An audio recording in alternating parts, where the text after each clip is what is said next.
Hello, everybody, and welcome to this episode of the Heretic Hammer podcast. I am your host, Marshall, and this is my co-host, Dylan. Hello, hello. So today, I wanted to nothing's going to not be talky in an episode of this podcast, given that's what a podcast is. But I wanted one that kind of maybe doesn't, we don't need to go crazy deep. We don't have, doesn't need an edge to 2 hours long of an episode, that kind of thing. And it's something that when I was thinking about kind of a lost episode of ours that we did, where me and you went over the points, or how list building worked, Mm-hmm. And some of my thought was that it was in that episode I talked about the various list building websites. And one of the things, and the reason I had to mention the one that we did utilize called New Recruit was because of the fact that you otherwise needed to have the codex for the Tau in order to build the list and know what your data sheet stuff is and everything else. And it had me thinking, with a lot of tabletop games, paying for rules is kind of normal. But why is it maybe weird for Warhammer? So today I kind of wanted to talk and kind of make the point of should we be paying for rules in tabletop games? Ooh. So to prime this, right, let's kind of get a baseline, right? So with Warhammer 40K, and this is also true with Age of Sigmar 4th edition, if you buy, or if you want to get the rule book. So one of the biggest baits in Games Workshop and the Warhammer site at this moment is the fact that you can buy the Warhammer 40K core rulebook. And the reason this is a bait is because could, if you didn't know better, you could see this in the store, right? It's everything you need to know to collect, build, paint, and play with Citadel miniatures. The definitive guide to games of Warhammer 40,000, including core rules and combat patrol missions, right? You can explore the grim darkness of the far future through immersive lore, stunning illustrations, and photography. Isn't that great? Your words are dripping with sardonicism right now. Well, the main issue with it is you're paying $65 for realistically just tips on how to collect, build, and paint models and the lore and some photography. Because the core rules and even the combat patrol missions can be found for free on Warhammer's own website.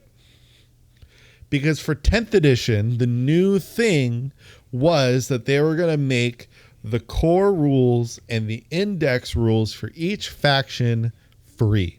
Because prior to this, you had to buy this book to get the rules. Then you could play it in your games. Or you waited for one to, quote unquote, fall off a truck. And then you use a PDF or whatever to play and have the rules on hand for yourself. Right? One way or another, right? There was, you either bought a book and used their app, or you used a third party app to get the rules, or you waited for one to fall off a truck. Which, if you know what that means, you know what it means. You've seen The Sopranos. Yes. So, this is a $65 bait into buying art with some rules in it. which maybe if you're interested in that, sure, but it's not necessary to play the game. But you know what is necessary? All these codexes. Now you could buy cards for indexes, but these were just physical things this was so that you could have a physical thing, right, to play the index of your faction, but it wasn't necessary. The PDFs for these indexes are free. And as long as your faction doesn't have a codex released right now, you can still access the PDFs and the data cards and everything for your index for free. This is just essentially like hey, if you want to have a physical thing and you like our nicely printed cards, here you go. Which is, you know what? If you want it, fine. Totally cool with that. Because it's the concept of you can either have a rule for free and pay for a nice thing, right? You're paying for good print, which isn't a bad thing to do. But the second you get a codex, it's gone. And you have to pay now an extra $60 to play your faction, right? Again, this is if you were doing it all the way that GW wants you to, right? Mm-hmm. And so that's where we come into a bit of a conundrum, unless you're a Space Marine Codex supplement or subfaction thing, because then it's only $35, but that's because you have to buy this and the actual normal Space Codex Space Marines. Space Marines, you and your subscription service that you are. Technically, I don't know if you fully have to, but But this was the state of fact. And I see a lot of people who are like, hey, this seems wrong, right? We shouldn't have to pay for all these rules in order to play the game, because we pay for models and all that, right? But then I had the thought, right? We utilize D&D Beyond pretty frequently, in fact, on our streams, right? We, for whatever things that we have going on, right? Like either just to check the player's character sheets, to be able to quickly switch between them, see them all as a DM. As players, obviously, then we use them, use the digital dice, get everything else, I used them for, absolutely keeping track of everyone's character sheets, and I used to use them for encounters before they erased all the encounters that I had created on my account. We use it for a lot of things. Yeah, that's weird. That's kind of weird they did that.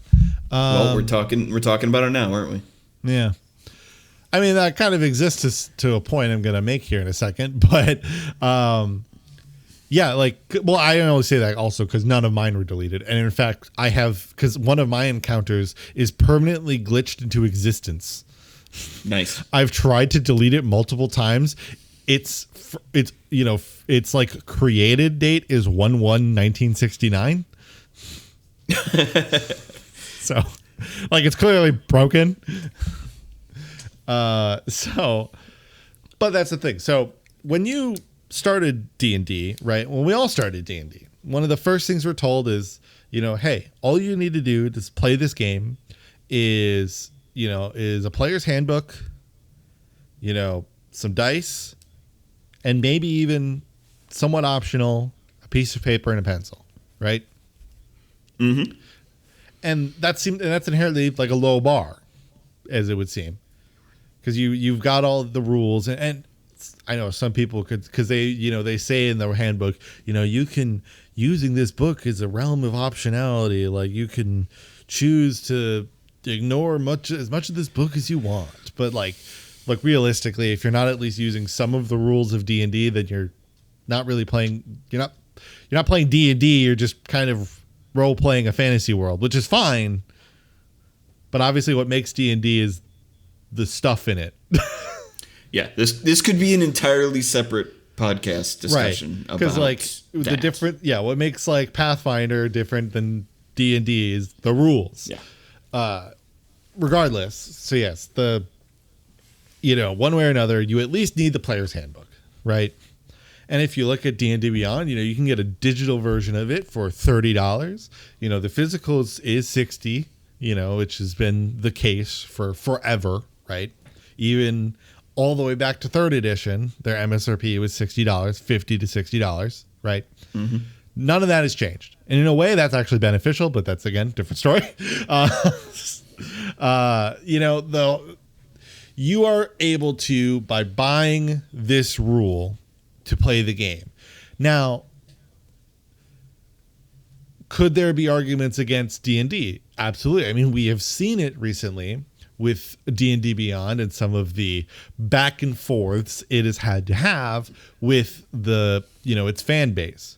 It was kind of nice because at one point, when D&D Beyond started, it was owned by Curse, who, not the rapper, mind you, the company. Yes.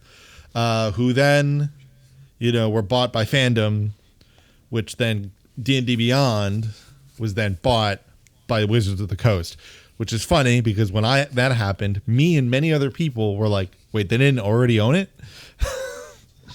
I thought they just had someone work on it. But I guess it was just officially licensed. Technically they did, but it wasn't directly owned. Yeah, it was just they licensed it to be then the official thing. But now they own it. And obviously they have seemingly sought to fuck with it. which we saw with the difference between trying to change from the 2014 rule set and trying to expand that, or they were essentially going to look at almost erasing the original 2014 player's handbook. I mean, you can even look at this here. If you try looking at player's handbook 2014, it's not here. Despite that you're supposed to be able to look at it according to their own hullabaloo, you got to go into the full thing to go look back in time, right? And so there was an original sentiment where they weren't even going to do that, right? And so all of a sudden you're in this realm of realizing, okay, well, why am I paying then for all these books and a subscription on top of it if it's just going to be the Netflix of D&D and they can pull books in and out as they want? So there's arguments to be made against this set of digital rules, right? And a lot of people then maybe could look at something like Pathfinder, where I apparently learned they have a subscription service, but it's just specifically one where it's just if you wanted every book that Paizo comes out with, it's just essentially you just sign up and then you just auto buy any book that they release, which is kind of funny. I mean, I guess you know what you're getting into, but... So they remain the price that they would be otherwise, you just automatically purchase it? Yeah, it's just when a new book comes out, you're just they're just I guess it's just all right, here's your book, you bought it. Yeah, that's not really a subscription so much as it's like a subscription to a magazine back in the day. Yes, you're right. Yeah, absolutely. It's very much like a magazine subscription. Yeah, which is for people who don't know. Because don't do that. Don't do that to me. There are people. We can't. This podcast will be 4 hours long. I know. I'm not even joking. I'm just gonna say the way magazine subscriptions worked was this exact thing, where you would essentially pay the $5, $10 whatever that it costs to buy the magazine at the store. Maybe if anything, you got a 5% or 10% discount, right?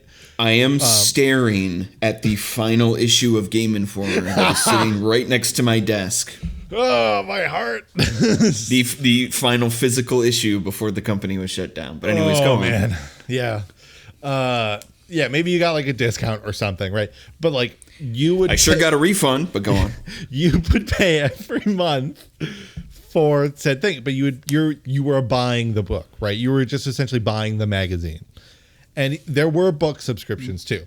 So this isn't new. This isn't a new concept. And this is obviously different than like a D&D Beyond subscription, because you're not getting like a service. You were just literally buying books whenever they come out. But if you were to go, say, to, the Paizo store or whatever, if you wanted, you can go and you can buy a print copy of the book. Or in that same breath, you could buy the PDF of the book. And now, obviously, you could say, like, well, they could remove, or that PDF could no longer be available. And that's true. But that's why you keep copies, right? That's the argument that would be like, when you buy a Blu-ray, right? Yes, they can stop selling that Blu-ray. The old Disney Vault was somewhat of a case in point on that with VHS, but I think they continue that actually even into DVDs. I don't even know if they still do it or not, but like Disney would stop selling movies. It's going in the Disney Vault. Yeah. And then like it was gone forever. They were not going to sell it anymore. Until they sold it again less than a decade later. Yeah, because, it's like, oh my God, remember this? That could be true of anything. But if you bought it, you had it, right? You had it in your possession. Nothing stopped you from putting the disc in your Blu-ray player or your DVD player or your VHS player, if you want to get really old, and you could watch it. So if you have the PDF, as long as you make copies, you put it somewhere safe, you do your 3-2-1 method, one way or the other, you will have your PDF. So that allows you, and Paizo does this with each of their games. They do it with, Starfinder as well. It's the whole thing. But like, you can get the rules digitally, right? Now, whether or not they need to do updates or whatever, because one of the benefits, obviously, with D&D is if they decide to do an errata, it's in there right away. But that's a different can of worms. But at least you can, one way or the other, have a digital copy and have it. Which is why, though, there's still so many people who buy, even with D&D, the physical books of these things.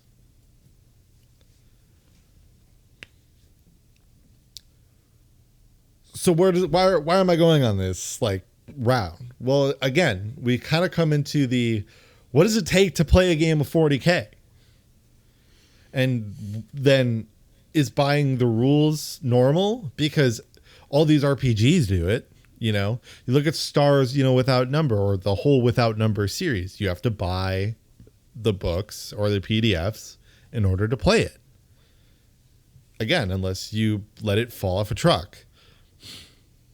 Or you find it as it falls off a truck. But why to so many people does 40K seem different? And what I've kind of come to the conclusion on is it's kind of like someone alluded to saying it already, where it's what's the minimum thing required to play a game, right? Like if I buy a copy of Monopoly, it comes with the board, the pieces, the cards, and the rule book, and all the all the other tiddly bits, whatever version of Monopoly it is, like that version of Monopoly that came with the Visa card.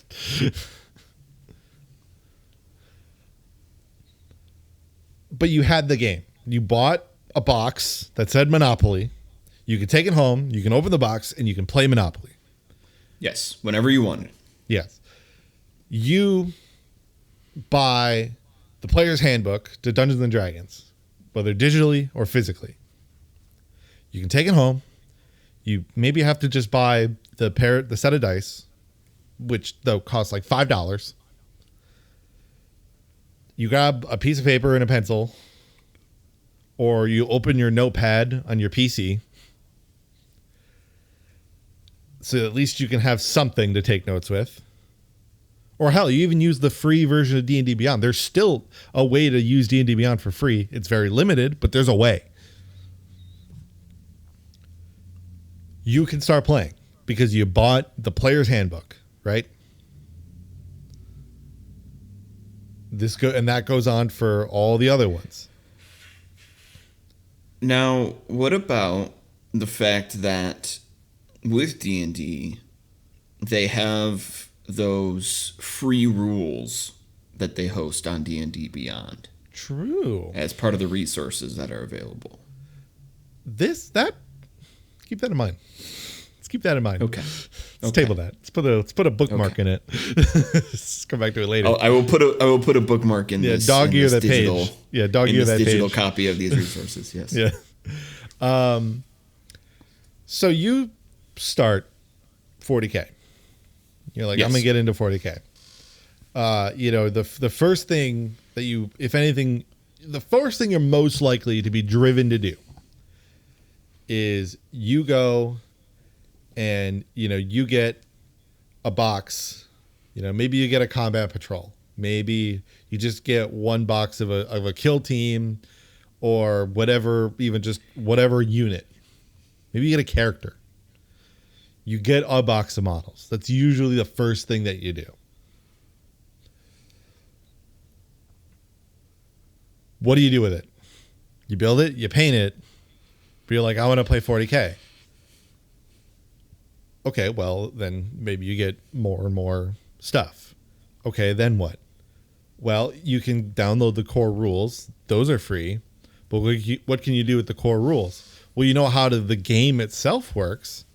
But what does it have to do with my Casterkin, my Imperial Guard? Oh, nothing? Well, how do I know what they do? How do I know how I'm supposed to move them? What is their attacks? What is their strength? What is their toughness? You don't know. You need their data sheet. How do you get their data sheet? Well, if you don't got an index, you got to buy a codex. So you're now in the hole to play this game 3 different sources, right? Like RPGs were bad enough. You had to buy a pair of dice or a set of dice. And it was $5. But now you're paying what is more like $60. And then say you bought the combat patrol, so you have like about a 500 point game or whatever. And this is irrespective of the fact that most combat patrols are not 500 points and also have their own rules, which are free. If you wanted to play normal 40K, you now have to pay not only the like $160 to $200 on these boxes, but then the $60 on top of that to play the rules, of which you can only get digitally through their app. There's no like buying the PDF version that's less expensive. You have to go buy the physical book. There's a code inside. You can redeem it for the app, of which, if you are not paying the subscription service for Warhammer Plus, you have limited access to in terms of army building. Like the amount of slots that you can create armies. I think you can only have 3. Which for many people might be fine. Might be fine. Some people may not like thought experiment, armies like I and, other people who have played the game before, do. A new person probably won't care as much. But it's still like you have to then on top of that pay a subscription service for the full use of an app that then you can use your digital rules with. What I'm essentially getting at is it always feels like the Games Workshop model is always that bridge too far. there's the one extra thing you keep needing to have to play the game. And again, depending on the revenue stream of the company, this could be like buying rules and having to pay for things and certain things is obviously, or can be, a redeeming quality to it, right? Dungeons and Dragons, where does most of its money get made? Most of its money gets made with the physical and digital copies of the books. D&D Beyond subscriptions are high and are valuable and are a significant number, but they are far and away outweighed still by their physical and digital purchases. You know, and that's true for a lot of these companies like Paizo, the people who make, you know, the Without Number series of RPGs, and most other tabletop RPGs. They're selling rules, but then you go do whatever else, right? And D&D Beyond has the extra thing with the subscription, and that's, again, we talked about that. But in a way, you can buy a rule. You can buy a set of rules, which if you get the starter set, you already get the dice and other stuff. It's kind of like buying a Monopoly box. Mm-hmm. And you then can play the game.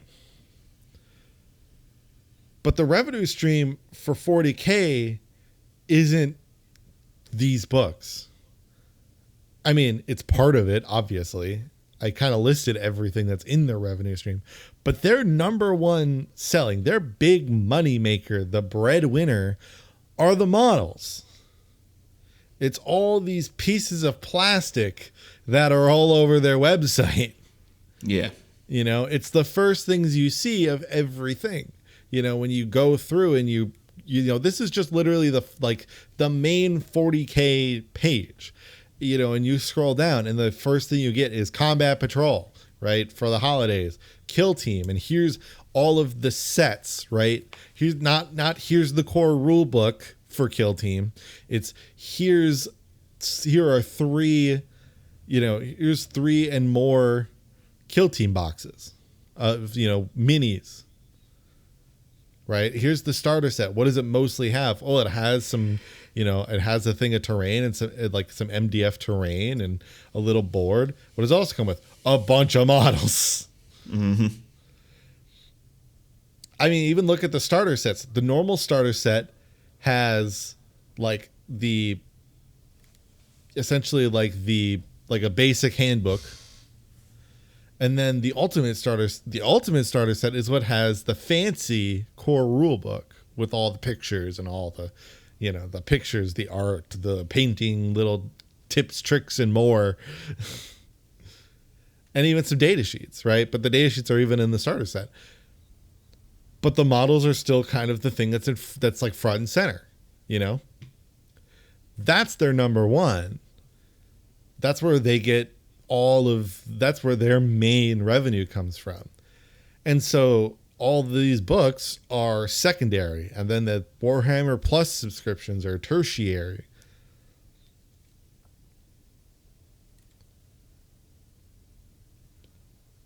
So this is now where we come to the question, why on earth in the year of our Lord 2024 are we expected to still pay for rules in a game where that's not the baseline? That's not the bare minimum.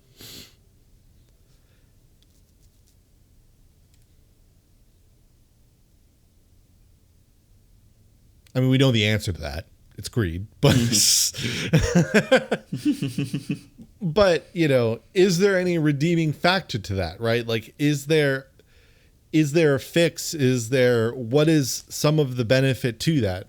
I mean, because like I said, there are people that we know that love having physical versions of things, right? I mean, people buy these stupid collector's edition versions of all the D&D books. I'm looking at mine own on the shelf. I can't look at mine. It's on the other side of the wall. But it's there. Right.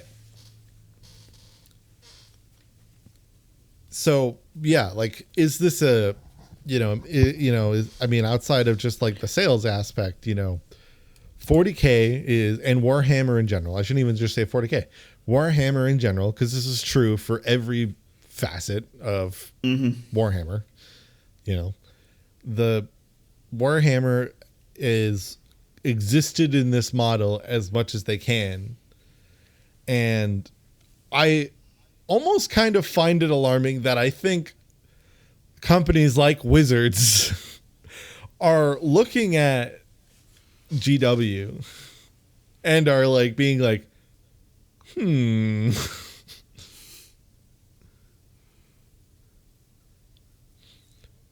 But as you mentioned, at least even D&D has a free version of the rules out there.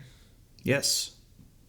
You know, there is just the free rules for each year. There's the basic rules and D&D free rules. They exist. And you could argue that this is kind of like getting the D&D free rules.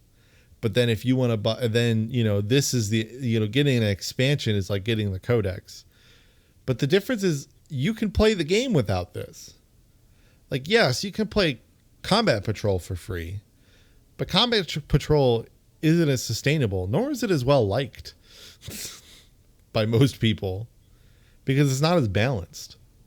Because it's not properly like 500 points versus 500 points.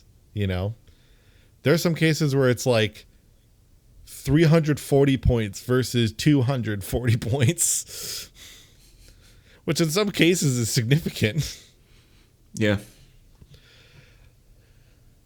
And, you know, granted, Warhammer kind of got that type of game mode correct in Age of Sigmar, where a lot of people love the new Age of Sigmar equivalent called Spearhead.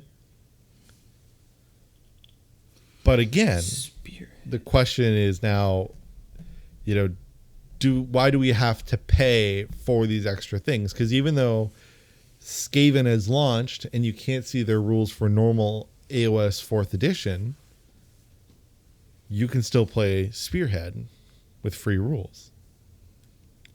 And this is somewhat kind of coming into question with Kill Team, because, you know, Kill Team has, you know, they have a light rules that is there for free, which is like the basic game,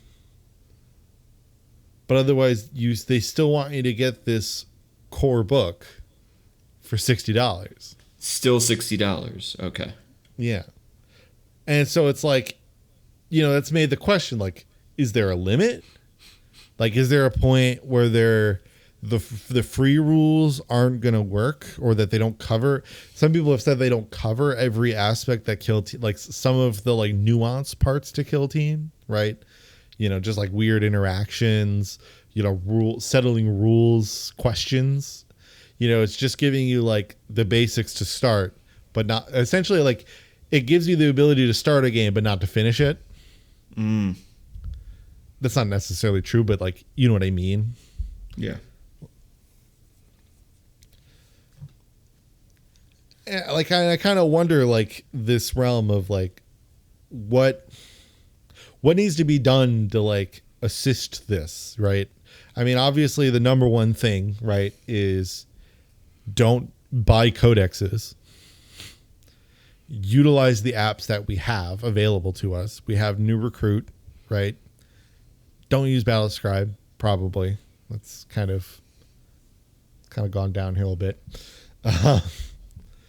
Yeah, and some people are like, well, and also like don't subscribe to Warhammer Plus. But not subscribing to Warhammer Plus isn't going to tell them that you don't want to buy codexes, right? It maybe then will tell you, hey, lower the prices of everything, right? That's if you want to like do things in boycott like GW, that's like good for maybe like lowering the prices, like a price boycott.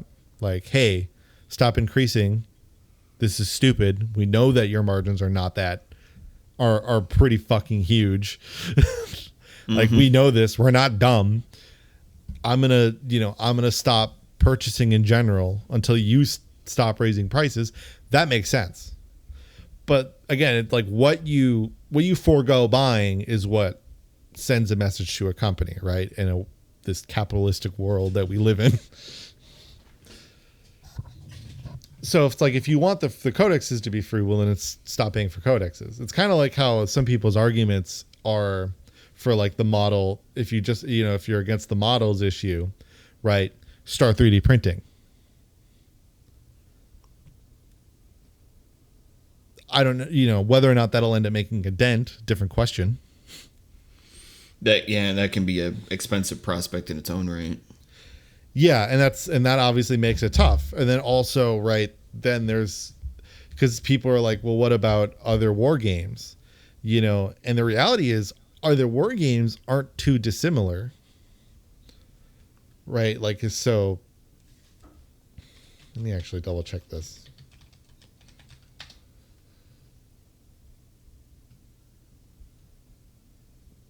Don't leave me alone. Who actually makes this game?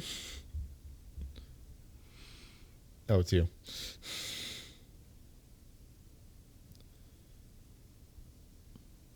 Let's see.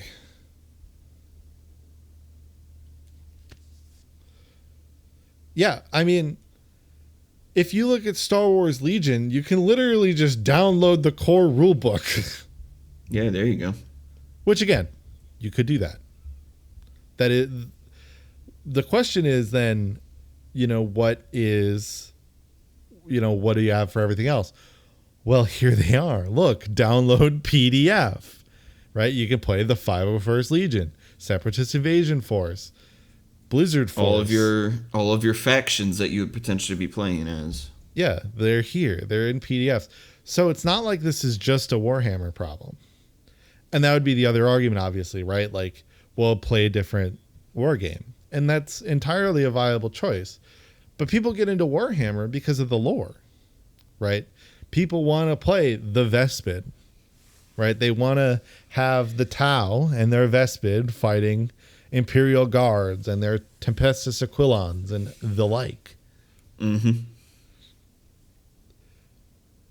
And it's unfortunate because that means obviously that you're kind of in this realm of either utilizing kind of like-faced things in 3D printing or looking into what I have done often, which is going and looking for as many used models as possible.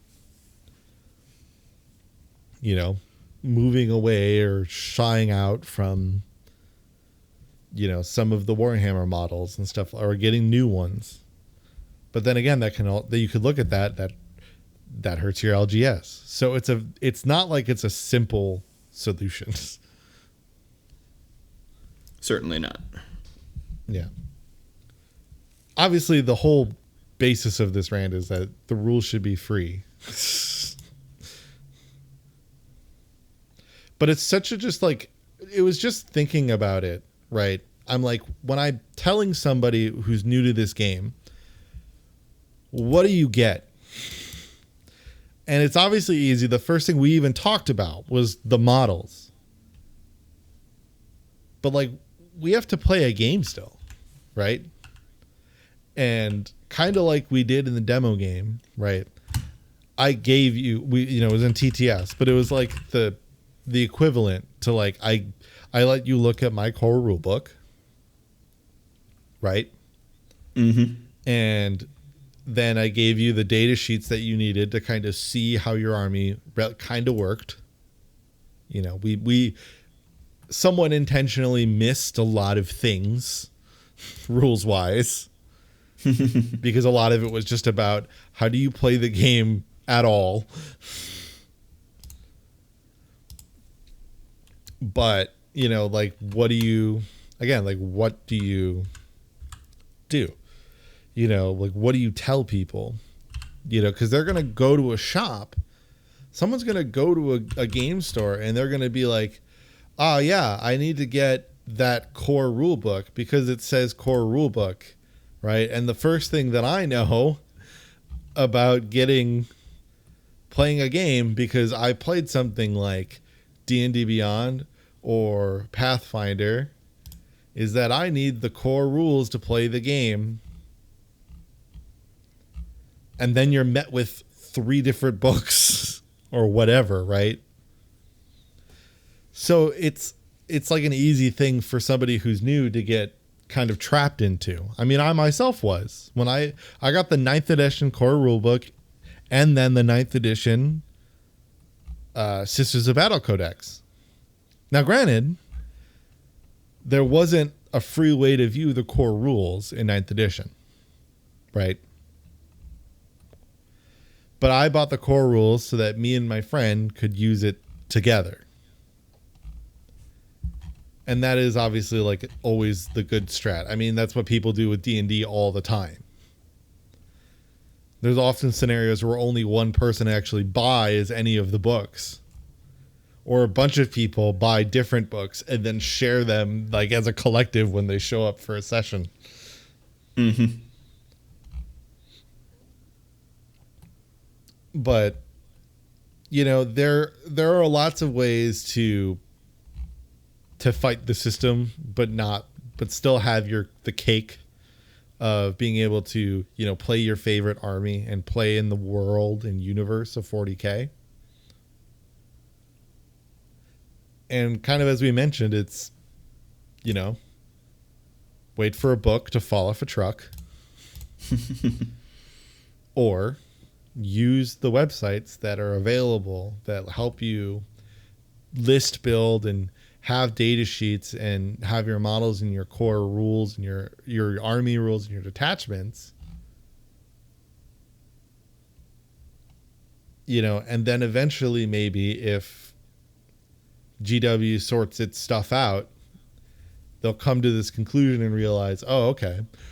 But then if you're not specifically tied to the, like, you're not married to it being 40K or AOS or whatever, you know, you can move to something like Legion or the plethora of other, you know, war games that are out there. I mean, hell, oh shoot, what is the company's name? Fuck, they're like the biggest, the one page rules makes them, I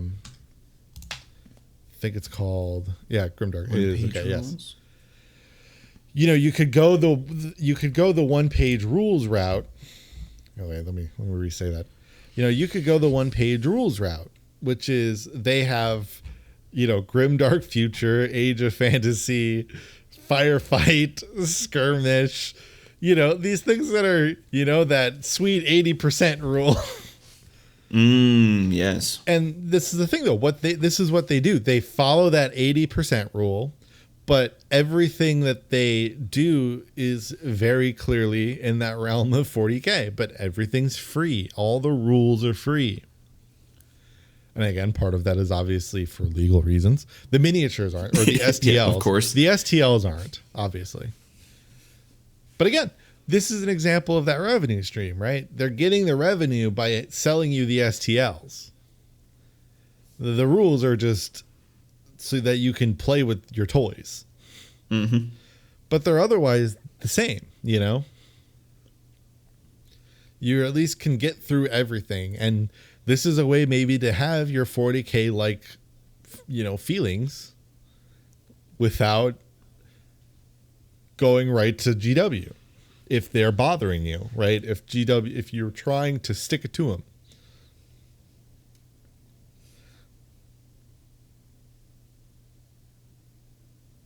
Otherwise, funny enough, if you're into RPGs, and there's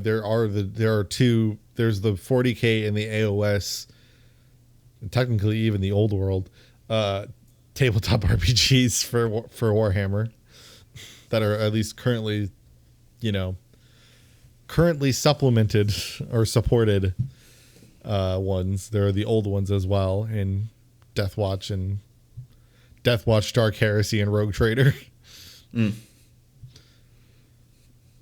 There's lots of play options out there, and there's lots of kind of showcases and examples to why they don't need to do this. It's partly just kind of on us to like like not fall for the bait every time. And it's just kind of, how do you wish to do that? I think the number one way to fight the rules one, right, is just to ignore the rule books themselves. But if you want to go all the way on that boycott, you can technically just feel free to do so. But the issue is you never want to send the wrong message, and then you lose the thing you didn't want to lose.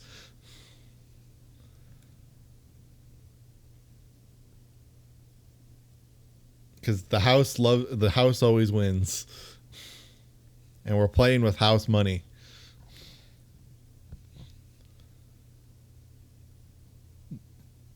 But it doesn't mean we can't count cards sometimes.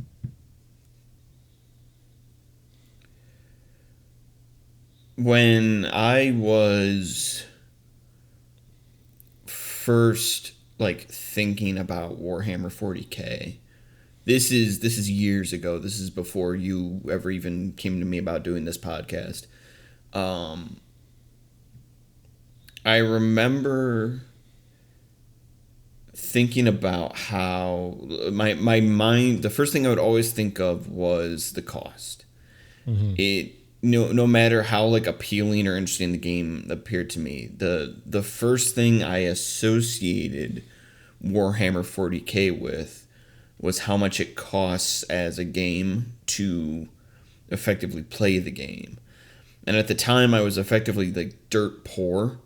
Mm-hmm. I had very little money to my name. And so it was a big part of why I always just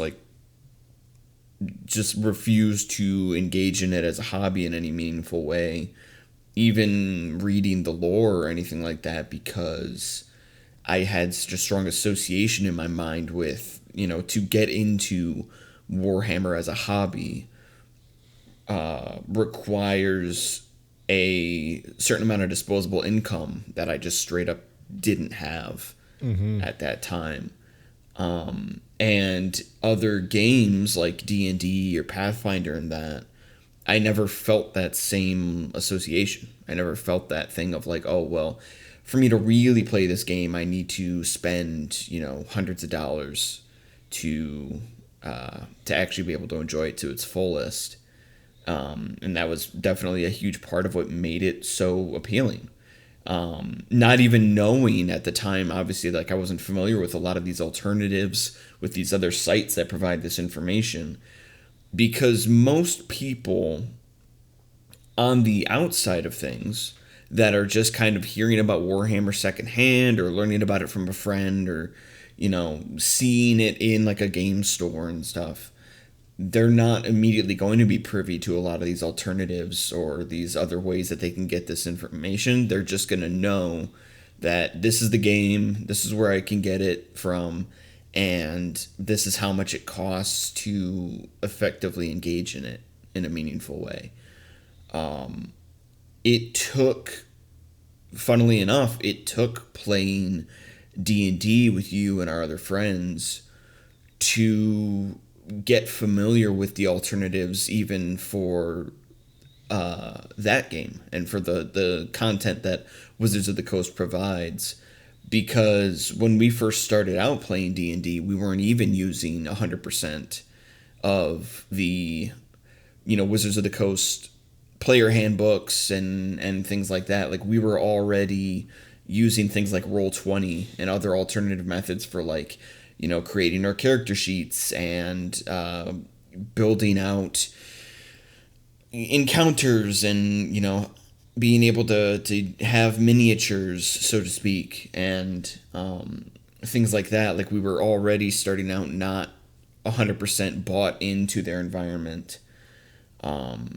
So I learned from that experience that okay, these games, they present themselves obviously in this way because they want you to buy into their environment fully. They want you in. They want you purchasing all aspects of it directly from them. They want to sell you on it from every angle. But even if a game on the outside looks like it requires that may not necessarily be the case. And that's why I think it's important to mention a lot of this stuff.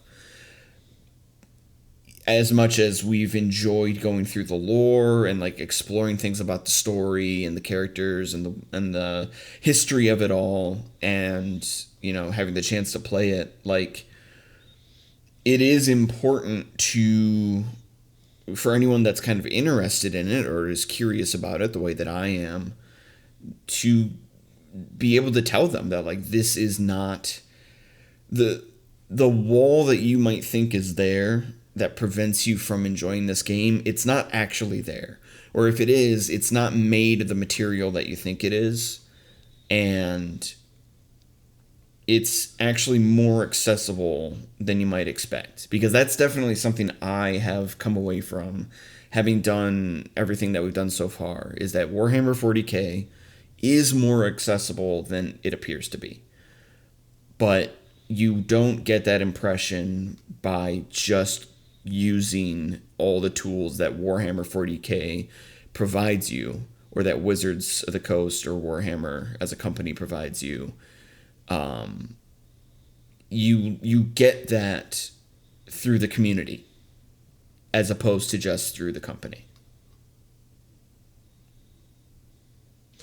Right, and that's because that was the thing. Same. Like, I love how I just saying that. I agree. Brain rot. Therefore, that was one of my exact same things. I was starting to look at 40K stuff when I started going to the game shop that I used to go to frequently. This is starting back in like 2017. So I think around that it would have been like 7th edition, maybe 8th. So like I would see like all the boxes, and even though it was like a point where like we were thinking of doing this kind of like 40K kind of themed set for D&D, right?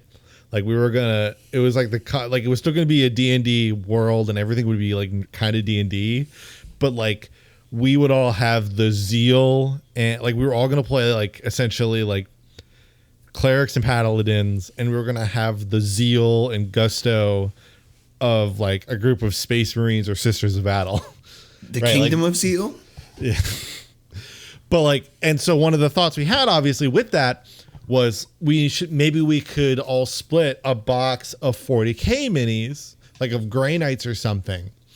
And I remembered I was like, yeah, sure. Or, like maybe I could just buy it, because I didn't have like a lot of disposable income, but I had like some, because I was like still kind of like in like my not fully going to school era and whatnot. And so I was like very highly part-time, not technically full-time, but like working enough.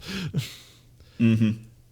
And that was the thing, right? Where so like it seemed like it could be feasible. I get the D&D books when they release pretty much on a regular basis. We know what's kind of one box, and there was always that thing, right, of like, I don't know, this box of 5 miniatures for $60. That seems weird, and that was always like that weird point to me.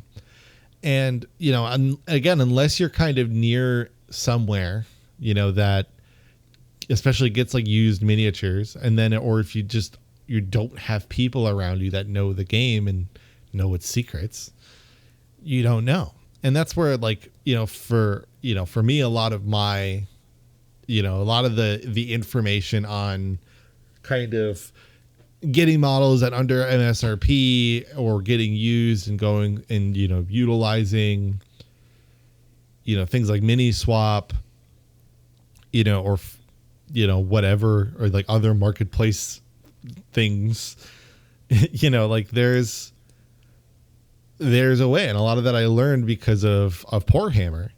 But like I wouldn't have really known that had I just only watched the lore videos that I had watched or read the books. There's not a thing in the back that's like, check your LGS for used models. In fact, They actually GW gets kind of apparently itchy about if a store advertises that it sells used models, supposedly. Yeah, imagine that. That's crazy. Yeah, I mean, again, it's kind of one of those things that, like, well, once you leave it, it's once somebody buys the box, they can do whatever they want with it, and then whoever buys it from them can do whatever they want with it. It is, you own the icon that the plastic makes, but you don't own the physical plastic. This isn't a video game. Which is funny, though, because you do own the piece of plastic in the video game, too. You just don't own the thing that the disc is reading or is being read off the disc. The piece of plastic. That's a third podcast topic. But yeah, like, that's whatever. But, like, there is just so much accessibility to the game now, whether it be from GW or not. And it's just kind of one of those things where, like, at this point, the only thing that is stopping GW is themselves and their hope to essentially just kind of expect that people will not catch on to this, which is why I wish to do that, right? And I mean, technically, could there be legal trouble for sites? Like could Battlescribe have fallen out? Had fallen away? Maybe, but. That's the thing. None of them are, paid services. So that's usually like the way around it, Like, for example, like if, with Horde mode's rules are free to download, and they are very specific about it. Mm-hmm. And they're like, and that seems to kind of be the, like, that's the limit, or like, that's kind of like the way in. So like we have the capacity to, kind of donate / just kind of like support the developers of those sites directly, right? There is like a way, if you go into New Recruit, to help them out. There was a way to do that with Battlescribe, right? It was like a Patreon essentially, right? You can't, just because they happen to also have a Patreon, or you decide, to throw them a $5 just on a whim, that isn't a paid service, because you don't need to use that money for it. It's only on top of an optional thing, and it doesn't get you anything. Well, technically it does. I was gonna say, it gets you more, like, it gives you more customization, but I don't think that necessarily hurts them in a legal sense. Mm-hmm. Being able to slightly change the names to things or organize things in a different way, I don't think necessarily hits that barrier to entry issue. And so it's just, just tell people, like, the number one thing to do with this is, when you introduce people to the game, tell them, don't forget, or don't, like, just expect them to go figure something out or go to whatever. Like, make sure, like, when you tell, like, when they're like, hey, I'm going to get my first thing of 40K, tell them, don't get the book. Someone at one of these stores is probably going to try to sell you a book. Don't buy it. Whatever you do, don't buy it. They're going to say you need it. You don't. The best thing you could do is be like, hey, my friend's got me, or my friend has it. We're sharing. And that's the thing, is if you're new, look, honestly, if you're like clearly saying you're new, and then they like tell you about that, and then they push you on it further. Because if one of the things that you would get would be like, oh, well, if you want to compete in events and stuff, you're going to need one. Like, and this would be for the codex, because obviously the core rules are free now. Leave the store. Don't go there. Go somewhere else. I I would say, this could just be us being different, which happens, but I would say like leave the store is fair. Obviously don't go the other extreme and like, you know, be reasonable. Don't like take it out on the store employee whose job is 100% to get you to purchase as much product from their store as they can. It's like screaming at a GameStop employee and blaming them for the existence of the rewards programs. Like they don't decide that exists. They are they're in order to keep their job and for them to get income, they are having to show this out for you as is mandated to them. So the thing you can do, the most sensible thing you can do is to just say, I am not interested in purchasing this. And as Marshall says, just don't shop there, If they're being a dick specifically, like if it's clearly too much, right? Because that is the thing. It's yes, people in shops obviously need to do that, but there are plenty of instances where there are people who try way too hard, and it's to a detriment. It's mainly to a detriment of comfortability, but it is a detriment. So that is just like that'd be the one that's the line. I mean, but it's if it makes you uncomfortable, if they're making you uncomfortable. But other than that, at least it's just like just vehemently refuse your need for a book. That's the moral of it, though. Just no matter what, do not buy the book. Leave with if you went for the models, get the models. And if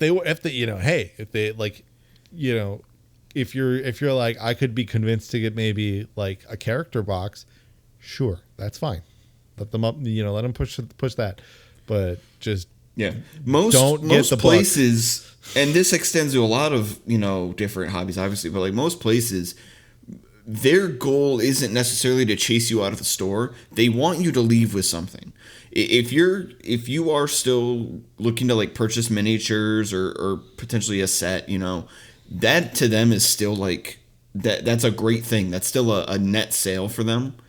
Their goal is never like, we don't want you to buy anything at all. They always want you to get at least something. Yes. And I don't say that to say like you should feel obligated to buy something every time you walk into a game store. That is that's not what I mean by that. It's more so that it is not the end of the world for you to not buy these rule books. It is for them the goal. Very rarely is it like the person needs to buy this specific thing, or we don't want them to buy anything at all. It is for them at least. It is beneficial for the customer to have at least purchased something and for them to be satisfied with that purchase, because their mindset is going to be that is a person that could potentially come back and buy more in the future.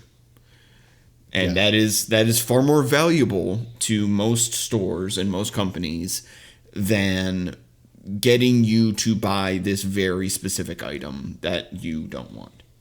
Yes. And the other alternative obviously is to, utilize online web stores that have a discount. Granted, yes, I'm not a fan of, because again, I would generally make the statement that, unless it's obviously on the kind of when it's an option, and I say that specifically because it isn't always there is not always an option. But when it's an option, always try to avoid paying MSRP for models. And Amazon, there's websites like Amazon, Noble Knights Games, War Game Portal.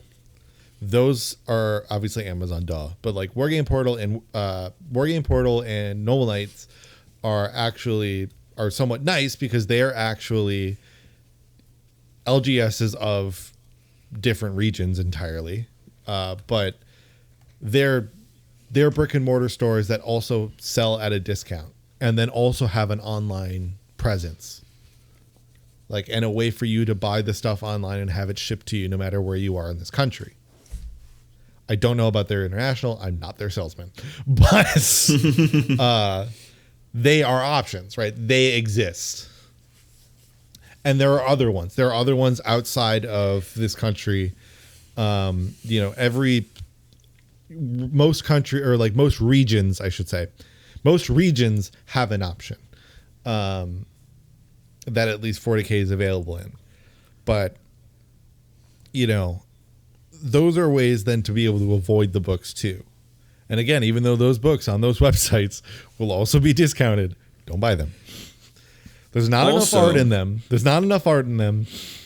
Yes. To warrant it. Also, this isn't a guarantee by any means. But sometimes, if you're lucky, it is even as simple as visiting your local library. And depending on where you live, your local library may carry rule books for the more popular tabletop RPGs.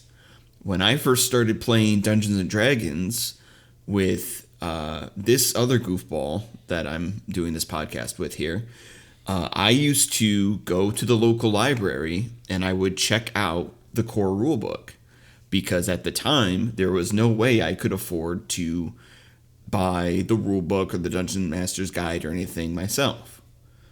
So I would go to the library and I would check it out for as long as I could and recheck it out.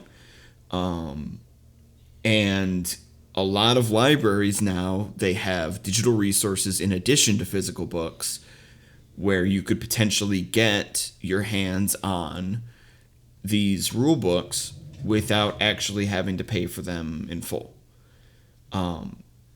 Your best bet is, of course, to check with them, to see if that's not a guarantee for every library, but a lot of libraries have networks of libraries where they, transfer books in between them. And there could possibly be a way for you to get your hands on rule books by renting them and not necessarily having to buy them. And actually with that, now I don't know if this program is often done with core rulebooks or codices. But if you actually went to like a Games Workshop or a Warhammer store,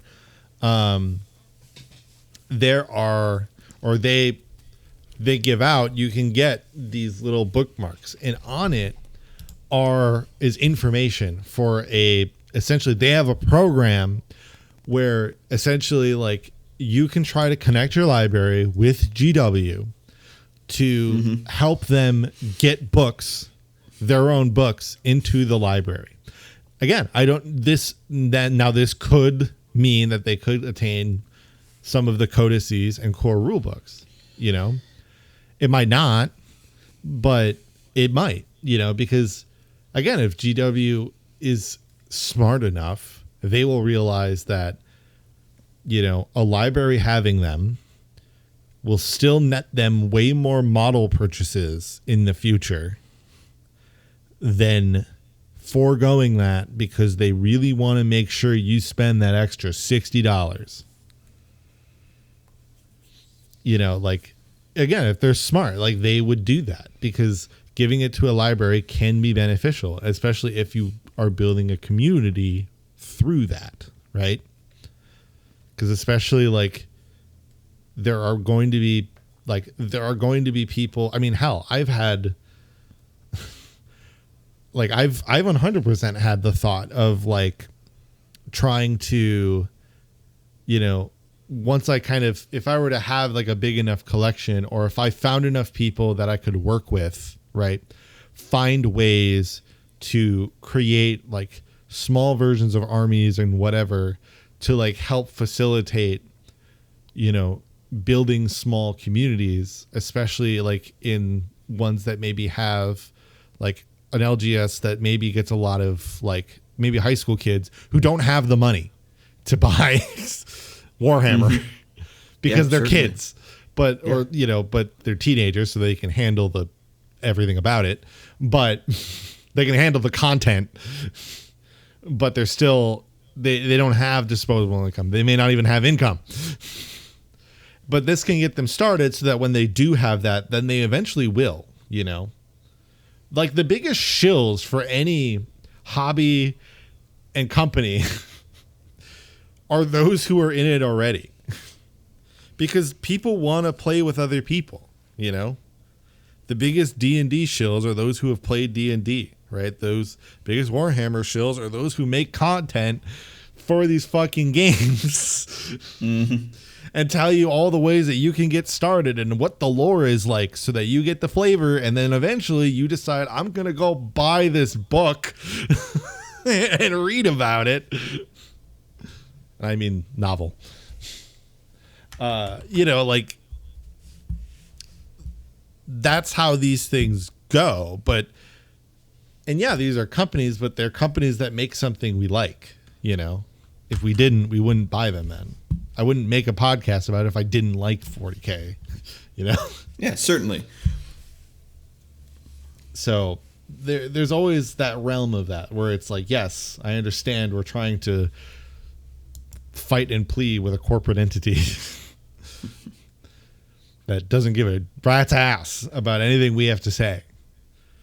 But if we can say it to people who might and who have their own money and make their own decisions, that concept is that maybe you can slowly, right, find the route, find the capacity to then either influence the future decisions that are made by that company, or that you can do something that can help just yourself or someone else by, again, maybe contacting a library or just using the free resources that are out there.